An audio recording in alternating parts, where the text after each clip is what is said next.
हाल ये था, किस चीज पर हम सब की तवज्जो होनी चाहिए, वो तवज्जो कर मैदान जंग में शरीक है और लड़ते लड़ते उनका हाल ये था। वो खुद फरमाते हैं, एक बालिश्त जगह भी मेरे जिस्म में ऐसी नहीं है जहां तीर ना चुभाओ, तलवार ना लगी हो। पूरे जिस्म में कोई एक जगह भी एक बालिश बराबर बाकी नहीं, हर जगह जख्म थे।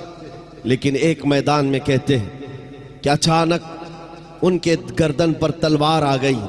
सामने कुफार व मुशरिकीन है, बड़े बड़े पहलवान तलवार सोते खड़े थे।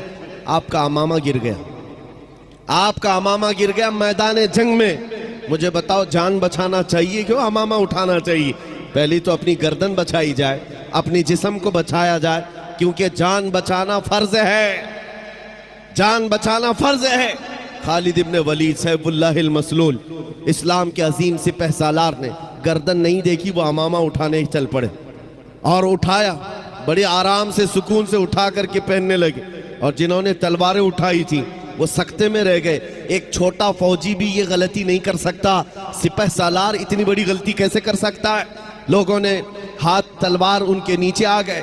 उसके बाद जालिमों ने, दुश्मनों ने पूछा, खालिद इब्ने वलीद तुम्हारा ही नाम है? कहा तुम ही सिपह सालार हो, लेकिन ऐसी गलती कैसे कर सकते हो जब तुम्हारी गर्दन पर तलवार लटक रही हो और तुम अमामा उठाने के लिए निकल पड़े हो? पगड़ी बचा रहे हो कि गर्दन बचाना चाहिए? खालिद इब्ने वलीद ने मुस्कुरा कर कहा, तुम्हें पता है मैं जिस जंग में भी जाता हूं के लिए निकल पड़े हो, पगड़ी बचा रहे हो कि गर्दन बचाना चाहिए?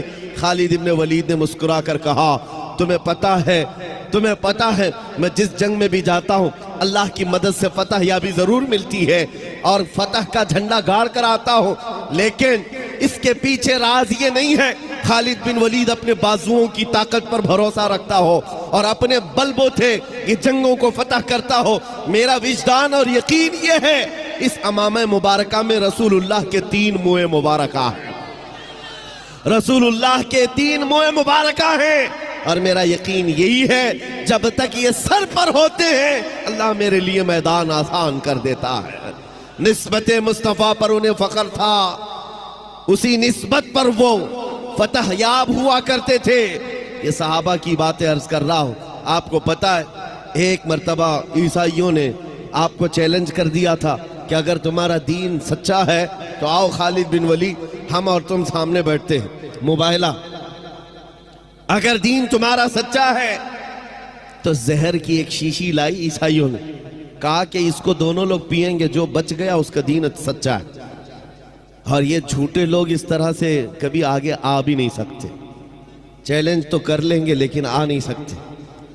खालिद बिन वलीद को जब ये कहा गया, और वो जहर ऐसा था कि अगर चमड़ी पर भी लग जाता तो चमड़ी जल के निकल जाती, और उस जहर को पीने की बात थी। सामने बड़े बड़े पादरी बैठे हुए थे, उन्होंने सोचा था कि डींग मार लेंगे, लेकिन उन्हें पता नहीं है मोहम्मद अरबी का शेर है, नबी करीम सल्लल्लाहु अलैहि वसल्लम के गुलाम हैं।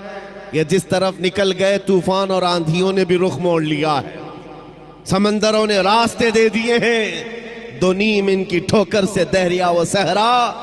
ये इकबाल ने कहा था, पहाड़ उनकी हैबत से राई, सिमट कर पहाड़ उनकी हैबत से राई। खालिद बिन वलीद ने कहा, आ जाओ, सामने आ जाओ, बैठते हैं, मैं तैयार हूं इस बात के लिए कि जहर हम भी पिएंगे, तुम भी पी लेना, जो बच जाए उसका दीन हक है। लेकिन मुकाबले के लिए जैसे ही सामने आए, जहर की शीशी रखी हुई है, बहुत खतरनाक जहर है, चमड़ी पर भी लग जाए तो जल करके निकल जाए। आपसे कहा गया उठाओ और पी लो।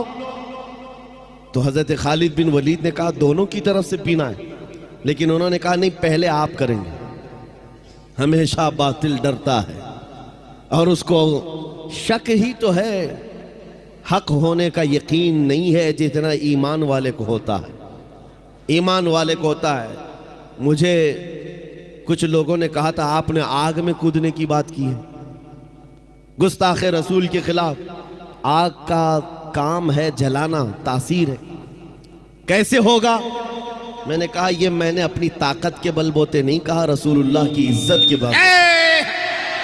मुझे इतना यकीन है, तकबीर, नारे रिसालत, नारे रिसालत, तहफ़्फ़ुज़े नामे रिसालत, तहफ़्फ़ुज़े नामूसे रिसालत। मुझे इतना यकीन है आग का काम है जलाना, वो जलाएगी, हर एक को जलाएगी, लेकिन ये भी मेरा अकीदा है कि जब तक रब की मंशा ना होगी दुनिया की कोई आग असर भी ना कर सके।